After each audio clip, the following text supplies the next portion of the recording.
61 سال کی ہماری بے وفائی اللہ کے ساتھ کیے ہوئے وعدے کی، اس کا ایک عذاب ادنا ہم جھیل چکے ہیں۔ 71 یاد کی سن 71 پاکستان 2 لخت، 93,000 مسلمان پاکستانی بھارت کی قید میں بھیڑوں بکریوں کی طرح ہانک کر لے جائے گئے، ٹرکوں میں بھر بھر کر، جیسے کہ ڈیرہ غازی خان سے بھیڑیں بکریاں آتی ہیں لاہور میں ذبح ہونے کے لیے، کنسنٹریشن کیمپس میں۔ ہمارے ٹائیگر نامی جرنیل نے پیش کیا اپنا ریوالور، کتنے لوگ مارے گئے، کتنا فساد ہوا، مسلمان کے ہاتھوں مسلمانوں کا خون کتنا ہوا۔ یہ اللہ کا ایک خاص عذاب ہوتا ہے۔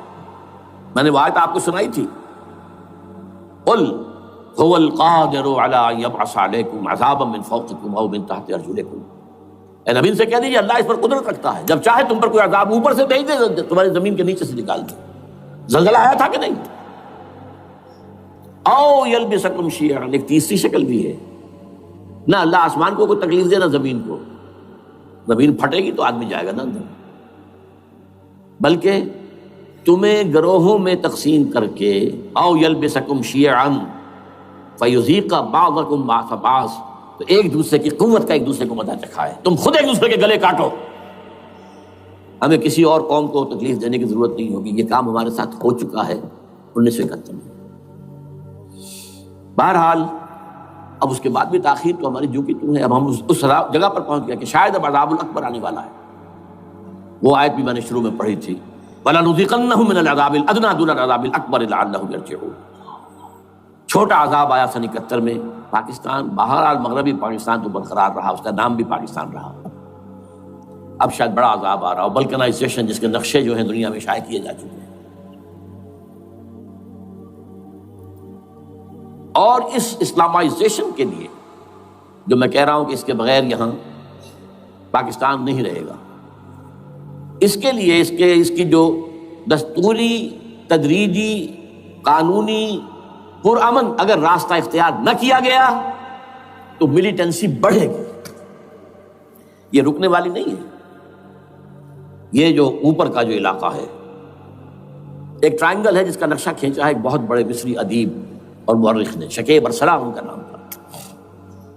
انہوں نے کہا ہے کہ یہ پامیر سطح مرتفع جو ہے، پامیر جسے روف آف دی ورلڈ کہا جاتا ہے، اس سے پہاڑوں کے سلسلے نکلتے ہیں، کوئی چین کی طرف چلا گیا، کوئی تبت کی طرف چلا گیا، جو قراقرم ادھر آ گیا پاکستان کی طرف، ہمالیہ آ گیا پاکستان انڈیا کی طرف، ادھر ہندو کش چلا گیا افغانستان میں۔ یہ سب جیسے کہ ایک جو پہیا ہوتا ہے، اس کے جو لگے ہوتے ہیں سپوکس جنہیں کہتے ہیں۔ اس نے کہا کہ ایک طرف ہمالیہ اور ایک طرف ہندو کش، اس کے درمیان میں جو قوم رہتی ہے، اب نوٹ کر لیجیے، یہ ہمالیہ کا اینڈ جو ہے مغربی، وہ کیا ہے، یہ نتیا گلی وغیرہ اسی کا حصہ ہے، اس کے بعد ختم، دریائے سندھ بہ رہا ہے، لیکن اوپر جا کر وہ ٹرن دیتا ہے رائٹ کو، تو پھر اب وہ قراقرم اور ہمالیہ کے درمیان جاتا ہے، یہاں تک کہ انڈیا سے جو اس کا داخلے کا راستہ آ جاتا ہے۔ لیکن یہ جو ہے یہ درمیانی راستہ، یہ اصل میں ہندو کش ادھر اور ہمالیہ ادھر، اس کے درمیان جو قوم آباد ہے، اور اس ٹرائنگل کا بیس ہے مالاکنڈ کا پہاڑ، مالاکنڈ، ہمالیہ، ہندو کش۔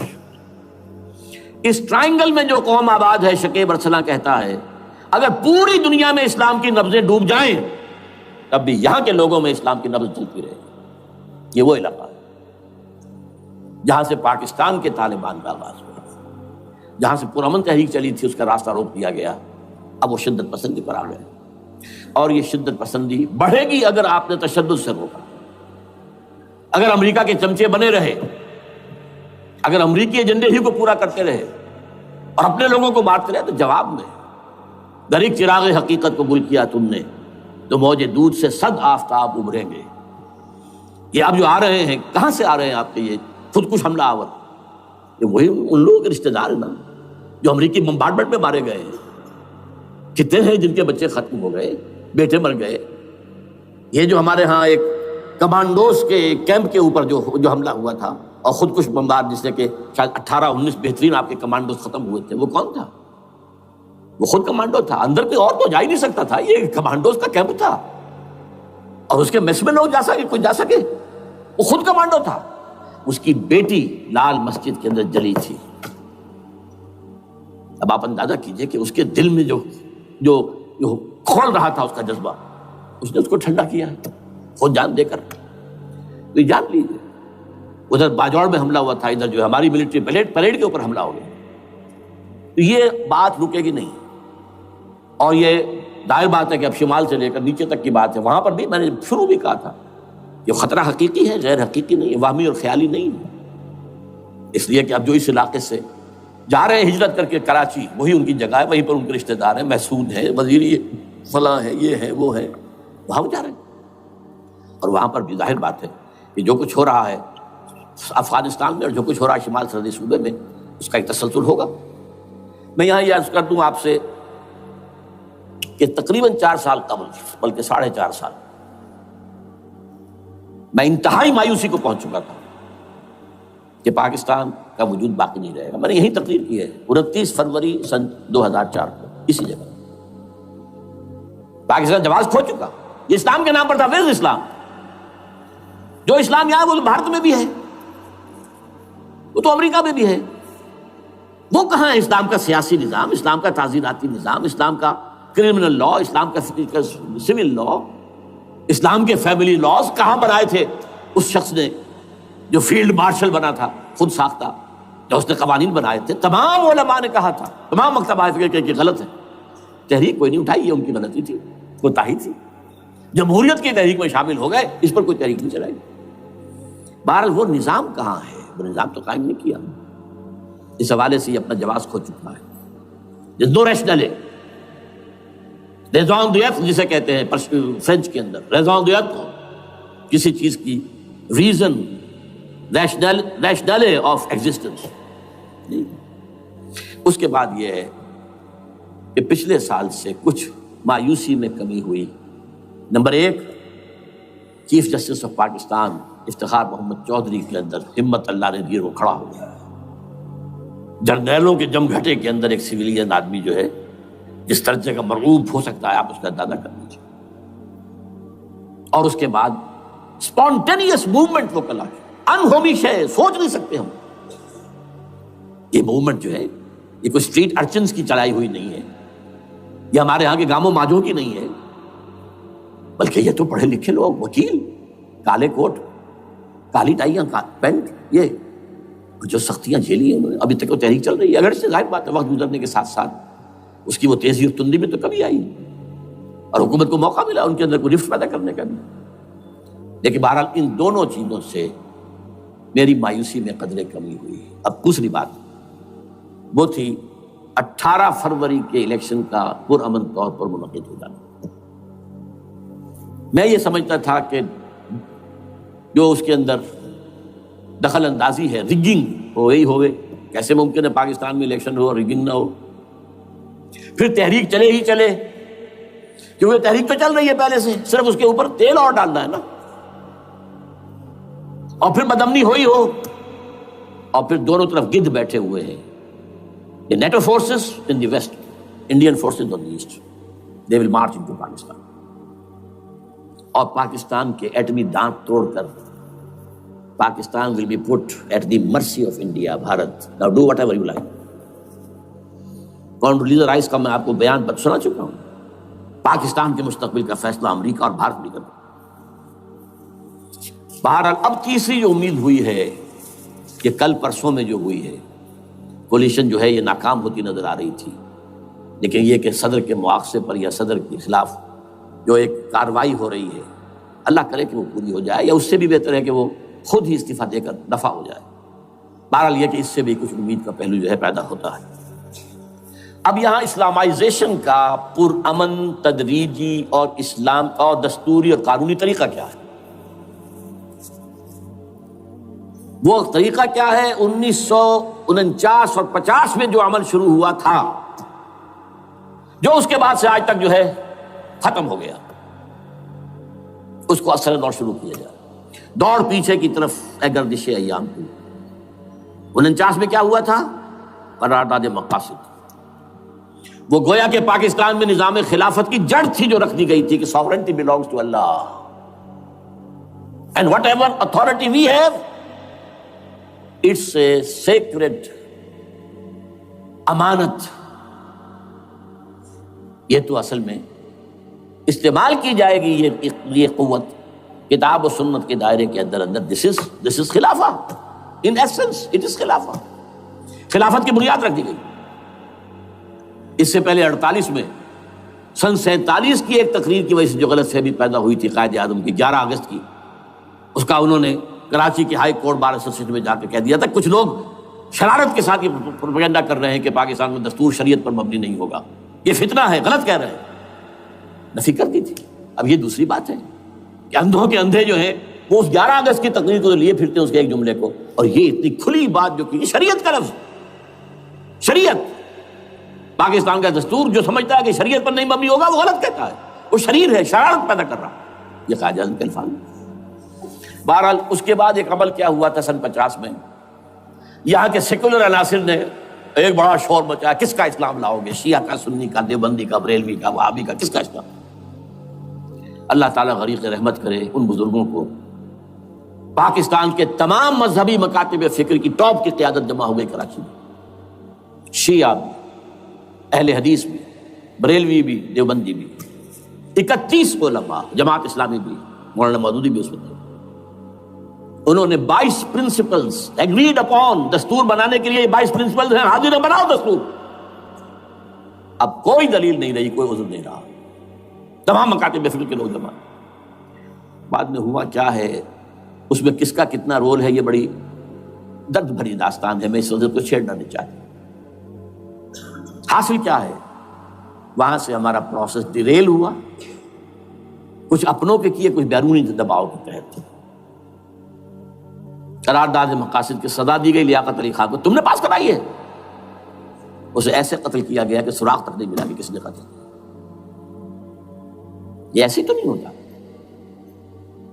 اس میں پیچھے بڑے بڑے کریکٹرز، بڑے بڑے کردار۔ اب اس کے بعد وہ عمل کیسے شروع ہو؟ ضیاء الحق نے جو ایک ادارہ قائم کیا تھا فیڈرل شریعت کورٹ، اصولی اعتبار سے بہترین قدم تھا۔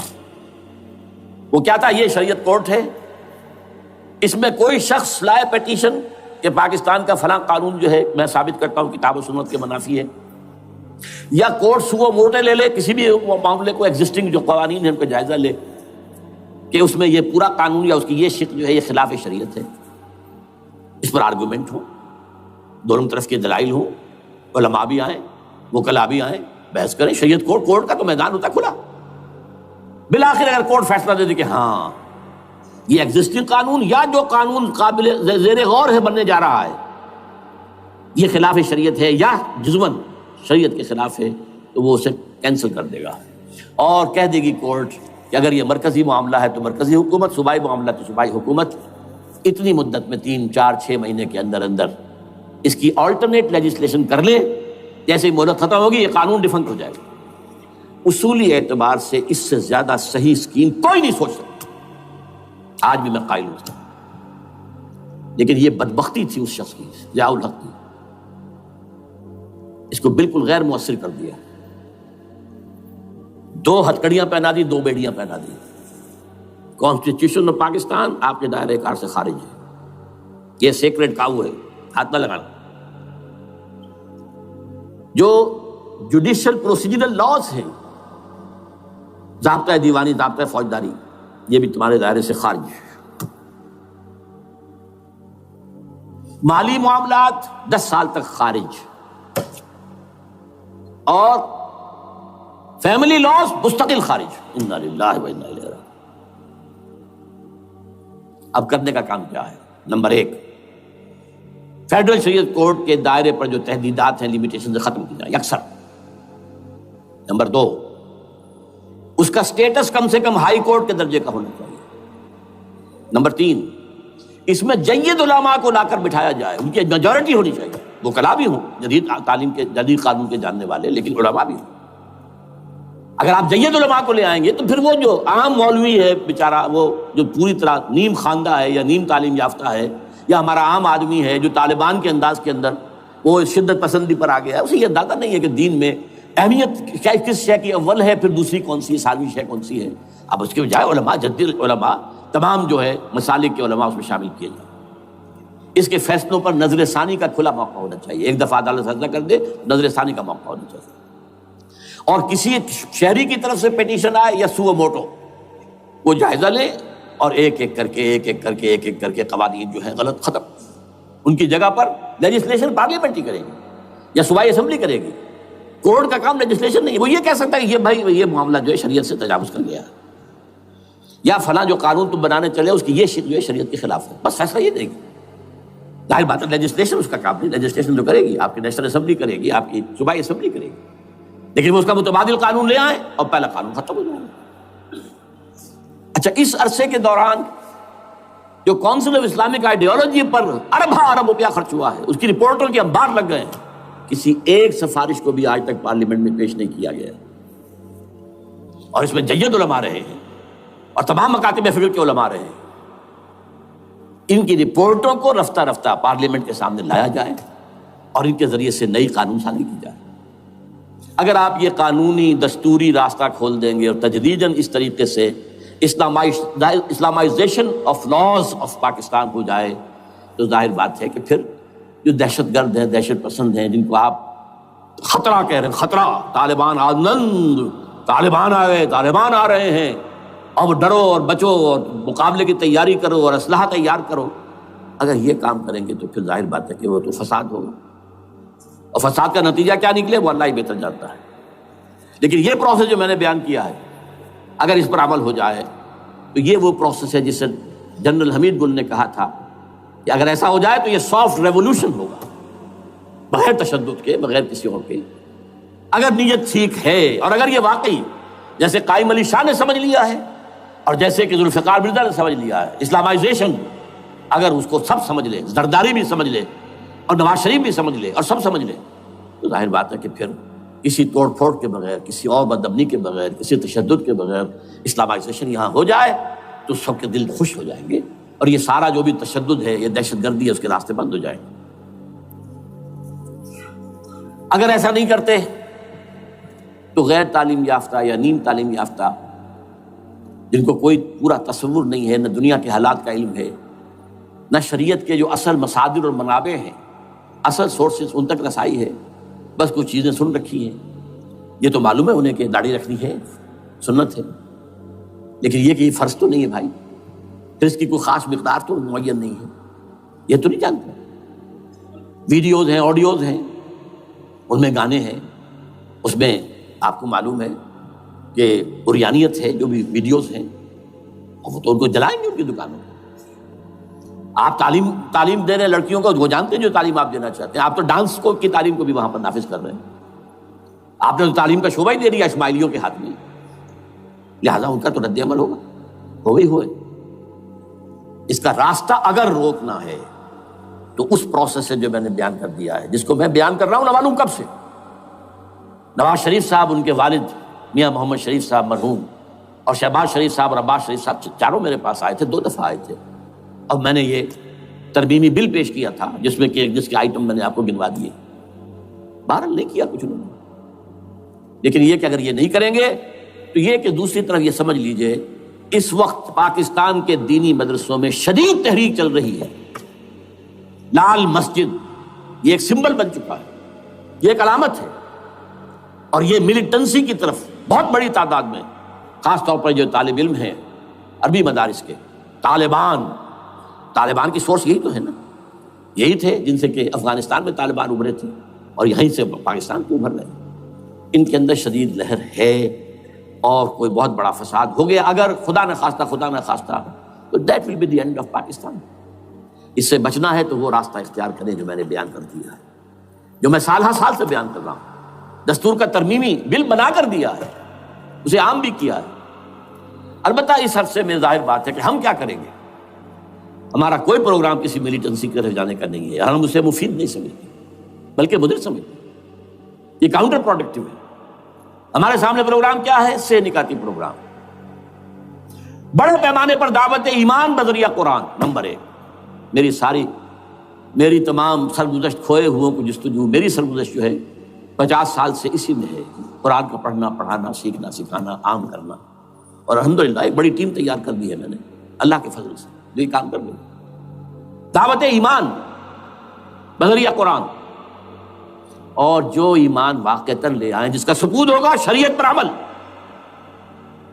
جس چیز پر عمل کیا جا سکتا اور نہیں کرتے تو آپ مجرم۔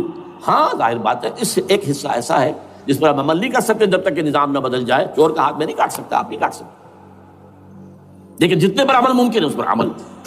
ایسے لوگوں کو آرگنائز کیا جائے، بیعت کا نظام، مسنون نظام، قرآن میں معصور، مسنون، منصوص، یہ سارا نظام اس کی بنیاد۔ ایک آدمی کا، وہ آدمی کہے کہ بڑھو تو بڑھو، وہ کہے کہ رک جاؤ تو رک جاؤ۔ نمبر 3، ان لوگوں کا تزکیہ۔ اب میں بتا چکا ہوں تزکیہ اور تربیت۔ تزکیہ کس بات کی؟ کوئی امنگ، کوئی ولولہ، کوئی مقصد، کوئی تمنا دل میں نہ رہے سوائے اللہ کی رضا کی۔ حکومت مطلوب نہ ہو، اقتدار مطلوب نہ ہو، مال و دولت مطلوب نہ ہو، اللہ کی رضا اور آخرت کی فلاح۔ ہر تمنا دل سے رخصت ہو گئی۔ حضرت مجذوب کا مصرع، اب تو آجا، اب تو خلوت ہو گئی، اے اللہ تو آجا میرے دل میں، میرے دل سے ہر تمنا نکل چکی ہے، خلوت ہے۔ اور تربیت کس کی؟ کہ تیاری ہو جائے اس بات کی کہ تن من دھن سب لگا دیں، جان بھی دے دیں گے جب موقع آئے۔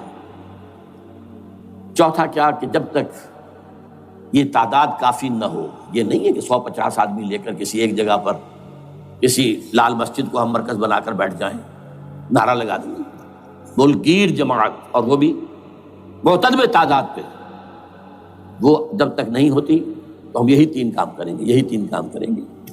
دعوت ایمان بذریعہ قرآن، تنظیم بذریعہ بیعت، مسنون بیعت، تزکیہ اور تربیت کرتے رہیں گے۔ بانشہ درویشی در ساز دمادم زن، دمادم زن، دمادم، یہی کام کرتے رہو، کرتے رہو، کرتے رہو۔ نو ملیٹنسی، نو الیکشنز۔ لیکن جب تعداد کافی ہو گئی تو ایک منظم اور پرامن مطالباتی اور احتجاجی تحریک، توڑ پھوڑ نہیں، گھراؤ جلاؤ نہیں، جیسے گاندھی نے شروع کی تھی، نمک بناؤ تحریک، سول ڈسوبیڈینس، لیکن کسی نے کوئی توڑ پھوڑ نہیں کی تھی۔ اپنے سر ان کے پھوٹے ہیں بڑے سے بڑے لیڈروں کے، مولانا ابوالکلام آزاد اور پنڈت جواہر لال نہرو کے سر پھٹے ہیں، ہزارہ لوگ جیلوں میں گئے ہیں، انہوں نے کسی کو کچھ نہیں کہا۔ کسی کا نقشہ ایرانیوں نے دکھایا، 20,000 سے لے کر 30,000 تک جانیں دے دی، ہتھیار نہیں اٹھائے، اس لیے کہ ہتھیار بھی استعمال کرو گے تو اوپر جو حکومتیں ہیں ان کے پاس تو بے تحاشا فوج ہے، ان کے پاس ٹینک ہے، ان کے پاس ہوائی جہاز ہیں، ہیلی کاپٹرز ہیں، گن سے بھاری ہیلی کاپٹرز ہیں، کیا کیا نہیں ہے۔ پرامن، منظم مطالباتی اور احتجاجی تحریک۔ اللہ کرے کہ ہمیں اس کے لیے جو مہلت درکار ہے وہ مل جائے۔ ہمیں معلوم نہیں کہ کہیں وہ مہلت ختم ہی نہ ہو رہی ہو، لیکن اگر ہم آخری سانس تک اس کام میں لگے رہیں گے تو انشاءاللہ اللہ تعالیٰ کے ہاں ہم معذور قرار پائیں گے۔ اللہ تعالیٰ جو ہے ہمیں درگزر ہم سے فرمائے گا کہ جو کچھ میں کر سکتا تھا اللہ میں کرتا رہا، آخری دم تک کرتا رہا۔ اگر یہ ہے تو اپنی تو کامیابی ہے، باقی کیا ہوتا ہے ملک کا میں کچھ نہیں کہہ سکتا، اللہ بہتر جانتا۔ اقول قولی ھذا واستغفر اللہ لی ولکم ولسائر المسلمین والمسلمات۔ نئے ویڈیوز دیکھنے کے لیے ہمارے چینل کو سبسکرائب کریں۔